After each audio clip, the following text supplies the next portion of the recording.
Brought to you by My 11 Circle. Win first prize Mahindra Thar every day. Download the app now. Mr. Vengsarkar, you work a lot with young people. You have excellent coaching camps for the young. What do you tell those young people who might tomorrow think, I want to play for Mumbai Indians before I play for India? My first goal is how do I get into the Mumbai Indians team? Then we'll see about India. Yes, that is, of course, the mindset of not the players but the parents, I would say. Because the parents feel that if he plays IPL, he can earn crores of rupees, there was one guy who had come with his son. He used to call me every time that, sir, aap mere ladke ko dekho. I think he's very talented. So I asked him to come to the academy. And I told the father to go and sit in the tent, as you don't come on the ground. So he came and asked the boy, "Kya aap kya karte ho?" I'm a good spinner, sir. I'm a good spinner. Spinner. And he bowled good leg spin. And his dad was watching from the tent. So I called his dad and I said that he's got talent and he's a good leg spinner. He said, "Sir, usko batsman banao." I said, "Kyun?" Life mein maar khate rahega. So that's the mindset of parents, these days. That make him batsman, other he'll be clobbered every day if he plays IPL.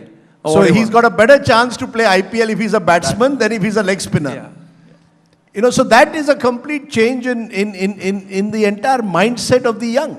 And even players, I would say, because if you see, interstate under 19 or under 23 matches, they play well. But once they see the talent spotters of IPL around, they start playing reverse sweep, they started playing over the top, and they get out. And that's why Mumbai is not doing too well, to be honest with you, these days. Everybody wants to play in IPL, and they want to bag a contract. But IPL is unfortunately sometimes also targeted. Look at how it's changed people's lives. Yeah. There's this wonderful story of this Tamil Nadu boy, T. Natarajan, who eventually played for India as well. I mean, his parents had a small chicken shop in a small village in Salem district. They've got a nice little house now. And, Natarajan is a hero across that part of Tamil Nadu. A lot of lives have been transformed. One of these young boys who for Madhya Pradesh played this year used to work as a night wage laborer in a factory in Ghaziabad and then played this year for Mumbai Indians as well. So, I mean, you've got a situation where IPL is transforming the lives of a number of people in an unimaginable manner. It's a sign of social mobility. I think it's such an important sign of social mobility and of achieving livelihood through sports, which has always been the bane of India. We used to always crib, and you would know this, that country of 130 crore, ek champion nahi hai, ek medal nahi hai, वगैरह. In this Commonwealth Games, where we got about, 60 medals, such great stories of people who come from very humble backgrounds, some from very underprivileged backgrounds, but they've made their way to the top because they've got talent.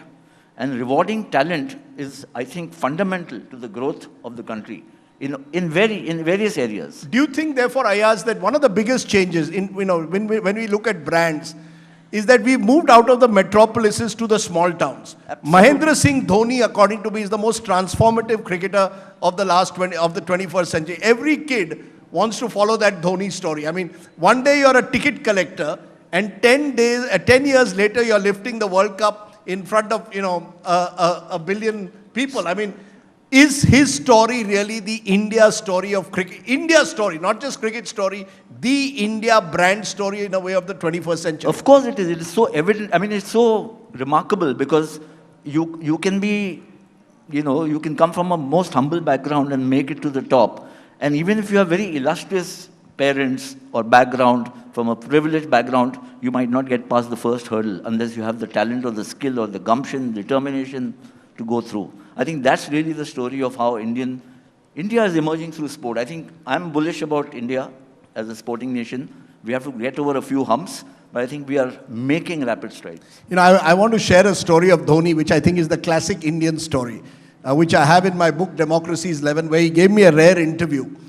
And I asked him, you're in the last over of a match, 15 runs to get, and 9 times out of 10 you managed to do it. Don't you feel the pressure?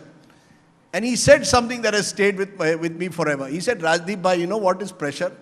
जब मैं वो ticket collector था Kharagpur station में और मेरे supervisor ने मुझे कहा कि देखो माई जो भी हो किसी को बगैर टिकट ट्रेन में मत आने देना. एंड ही सेड जब वो ट्रेन कलकत्ता से आती थी और इतने बंगाली बैठ जाते थे ट्रेन में तो मेरी सबसे बड़ी प्रेशर होती थी कि to make sure that no one was entering the train without a ticket. वो असली प्रेशर है. उसके बाद ये फास्ट बॉलर खेलना बहुत आसान है. So you know the ability to stay in the moment and live life. And I've just wondered whether in a way, David Gower, that's true now universally. Even in England, there is a fearlessness to this generation in a way that perhaps comes with less of the baggage of the past. They seem to play cricket, almost as if they are born to play the game with a sense of fearlessness, not tied into any past. I think you've got to be aware of so many different things. Now, what we see, and this is one of the reasons I admire, for instance, there have been a series of documentaries across the world in the last 4 or 5 years. The Edge in England about the pressures of playing Test cricket, looking into the minds of people, the minds you don't see on the TV when they're playing. The thing I've not yet seen about Ben Stokes. And here's a man who this year looks unbeatable, unbreakable, looks invincible, looks brilliant. 2 years ago, he's having an 18-month break through mental stress, admittedly with some ridiculously tough circumstances behind it. His father's illness and death, injury, you name it. There's a lot of things suddenly in Ben Stokes' mind then, which were not making life easy whatsoever. So I think, yes, it is brilliant to watch this form of the game, and at all levels. I mean, Test cricket, as we've seen in England this year, is being played at times like a one-day game. And it's thrilling to watch when it works. It's thrilling to watch when it fails. We've seen both now. So that's a very good thing. And that's one of the things, actually, that is incumbent upon the players, is to make Test cricket very watchable so that more people say, yes, actually, we quite like that, as well as T20 and 50 overs. But I think we have to be aware of those pressures. And there's been so much more awareness over the last 10, 20 years of people succumbing to the pressure of having to do it today, tomorrow, the week after, for the next 10 years. Keeping the standards high is not always as easy as it looks. And you see that in cricket. It's documented in cricket. You see it with some of the world's best tennis players, some of whom have had to step back. Osaka, for one, she's had to step back because of those pressures. So I think it's fantastic to watch people at their best. And television, whether it be cricket, rugby, soccer, tennis, golf, brings you the best time and time again. But I think it's fabulous and very interesting to be aware of what goes on in people's minds behind the scenes to actually make it look as easy as it does look on TV. We keep speaking of this word pressure. As Mr. Vengsarkar said, I'm sure there was pressure when you were playing Pakistan, as there is pressure today. How do you do you believe dealing with pressure in your time is different from now? Again, because of the commercial pressures, your sponsors, your social media pressure. Do you think it was easier in your time? You didn't have to deal with any of this. You could just go out and play the game. You didn't have to worry about all this surround sound. Mera sponsor kya kahega? What will the owner of my team tell me if I fail? You didn't have any of that worry. Yeah, that is true that we didn't have as much pressure as they have now. But having said that, our income is only from our jobs. Because I think every cricketer was employed by some bank or by some company or whatever. So that is very important. Our pressures to start, in playing time shield matches, and because time shield matches were very important for us as well. Inter-office tournament in Mumbai. So we had to do extremely well in those games. That is also, and that were really pressured games. But of course, I think Test match cricket is Test match cricket. You can't take away pressure from Test match cricket. Is your worry though that Test match cricket will now lose out? Now in England you've got the 100, you've got T20 in India, there's talk of T10 cricket. Are you worried that people don't come, crowds don't come anymore for Test matches? People will not go, the younger generation will pack the stands for IPL but will not come for a Test match. Does that worry you that 10 years from now there will be no Test cricket or very little Test cricket? Yes, it does, to be honest with you, because I think Test cricket is alive, cricket will be alive, to be honest with you. Because that is the skill and the mental toughness of a player. and you are known for the performance in Test match cricket, not in T20. And I can safely say now that that the Test cricket is alive because of England and Australia. Because if you see Ashes series or India-England matches announced, I think tickets are sold for all 5 Test matches straight away. And that happens in Australia as well. But actually, I'm concerned about Test match cricket in other countries, including India. Should India, and one way to revive it, India and Pakistan go and play in Sharjah and Dubai. I mean, what is England versus Australia compared to India versus Pakistan? I mean, there's no comparison, David, honestly. Can I draw you to the definition of the word comparison? There is a comparison. It might not be a favorable one in your eyes, but there is definitely a comparison.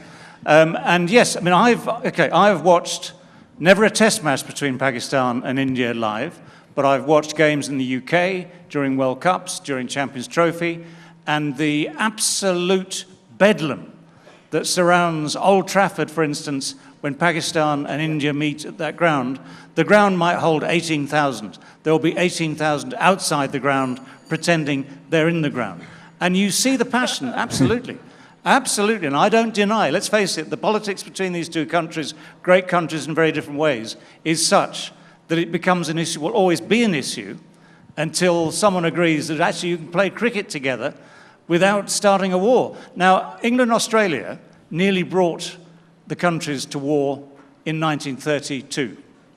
Bodyline nearly severed relations between what we, if you want to call it the mother country, it sounds a bit pejorative, but between England and Australia, diplomatic relations were strained beyond belief. There is immense passion in those, and one of the things I will always treasure is holding what looks like the Ashes aloft at 1985 in the Oval, having captained an England side to victory in the Ashes.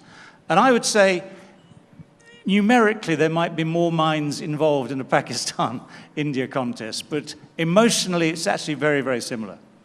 Okay, y'all are smaller countries than the subcontinent. You see, you mustn't get drawn into mere numbers. We can fill England and Australia into one of our into the Eden Gardens. All your England and Australian fans, we can fill all of them into the Eden Gardens. But, do you think the other way, Ayaz, is to have more day-night cricket? Young Indians want to, don't want to go for a test match at 10 in the morning.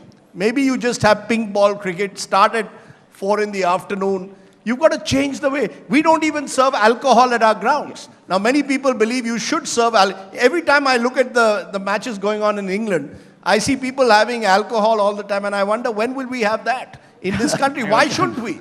I mean, should we be changing the way the game is celebrated and played? Can I just say, can I say, I think the opposite. Every time I see alcohol in the stands at Old Trafford and a beer snake a mile long disappearing to the top of the stand, I'm thinking, when can we ban alcohol in these games? But it is,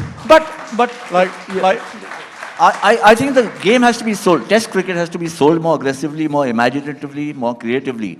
I think actually I'm quite bullish about even Test cricket surviving, provided you get, and the advantage is you got so many Indians all over the world, and they're all crazy about cricket. You'll get Indians from the US going to the West Indies to watch matches.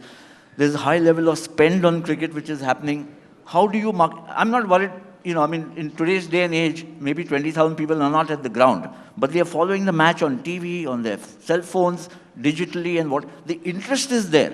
Now, how do you get them to make it more vibrant? You need strong personalities like Virat Kohli promoting Test cricket. He's been so aggressive about it, which is an absolute joy. And then you promote it more. Why can't you just open the gates, the turnstiles, for school kids at every venue post-tea? Let them come and enjoy 2 hours of the match. From school, come straight to the ground, don't pay any money, watch the game, go home. Because, in conclusion, when I look at the United States, which is really the last frontier for cricket to conquer, you look at the way the NBA is played. They've made it a carnival. And that's the success of the IPL, in a way, which is now being replicated across the world. Are we all being traditionalists when we say, we want Test cricket, people in white flannels? The world has changed, right? Younger India or younger audiences across the world want a different sport. There's a new sport called cricketainment. Cricket is over. The sport is now called cricketainment, David Gower. Let's go with the flow. David Gower and Dilip Vengsarkar in shorts. Playing a test match. I mean, you heard my plea at the end of my little speech. I think the aim that the people like us, people like me, Dilip maybe, should aspire to is balance. Because yes, you can have cricket-tainment all year long if you want it. I might argue there is that argument sometimes that less is more. If you leave, I mean, there are adages, leave the audience wanting more. If you sate that appetite, I mean, for instance, I come to Delhi for these last couple of days. We have breakfast, we have lunch, we have dinner. Dilip keeps offering me dessert, day after day, and I'm getting bigger and bigger by the day. Am I more satisfied by having extra dessert? It's delicious. I have to say it's delicious. He's a very good judge of a dessert. But I'm getting tired of it, as it were. So you need to keep the interest vibrant. And in my book, I would try and find a way to have both. So is that a fear that too much of cricket could end up, too much of franchise cricket would end up putting audiences off? Or are you just discovering new markets? One day Dubai, one day the US, the West Indies, just discover more, Florida. It's a fascinating and dangerous discussion. Obviously, people will take sides. But if you have the same people owning a side in Delhi, owning a side in South Africa, owning a team in the Caribbean, owning another one in the UAE for 20 overs, owning another one in the UAE for 10 overs. One of our big problems, just in England alone, is not enough time and space to fit in everything. And you end up with people not watching because they just want a day off. I think balance is key. And I think there is still, you've proved here already, you can make an awful lot of money with what you have already. Now, I don't deny that the world's instinct is to find something that works and make it work more, make it work better, make it more lucrative. And that's a very natural instinct. But I think at some stage, it's a very dangerous thing to have to say in this venue, but at some stage we have to work out how this is going to work globally, how this is going to affect nations, not just franchises. And I think we have to work very hard to protect what we have, yet allow the entertainment that we get from new forms of the game. एक तो पाकिस्तान से लेना है बदला, दूसरा Asia cup जरिया है world cup जीतने का भी। हम रहेंगे दुबई में, आपकी आंख और कान बनकर सारा एक्शन दुबई से होगा लाइव। फटाफट से YouTube पर जाकर स्पोर्ट्स तक को सब्सक्राइब कर लीजिए।